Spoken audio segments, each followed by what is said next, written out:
မင်းစဉ်းစားကြည့်ဘူးလားငါတကယ်ခက်ခဲပင်ပန်းပြီးအကူအညီလိုအပ်နေခဲ့တဲ့အချိန်တုန်းကငါအနားမှာမင်းရှိနေခဲ့ရဲ့လားမင်းရဲ့ကဘာငင်လေးထဲမှာမင်းအလုံးရှုံးနေခဲ့တာမဟုတ်လား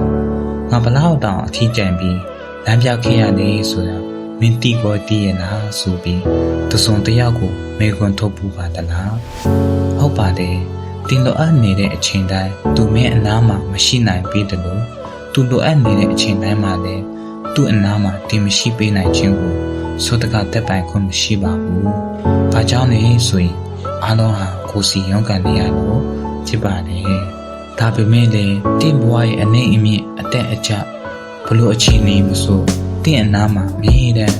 ရှိနေတဲ့သူတော့ရှိပါတယ်။သူကဘသူလဲဆိုရင်တင့်ကိုအသက်ပေးပြီးချစ်တဲ့ယေရှုဖျားဖြစ်ပါတယ်။ယေရှုကဘာပြောခဲ့လဲဆိုရင်ငါဒီနဲ့ကပ်ကပါကုန်တည်တန်အောင်တင်တို့နဲ့အတူအစင်မပြတ်ရှိနေမယ်လို့ပြောထားပါတယ်။ဒါကြောင့်တင့်အနားမှာဘယ်သူမှမရှိဘူးလို့ထင်နေခဲ့ရင်ယေရှုဖျားရှိတယ်ဆိုတာတတိယလိုက်ပါ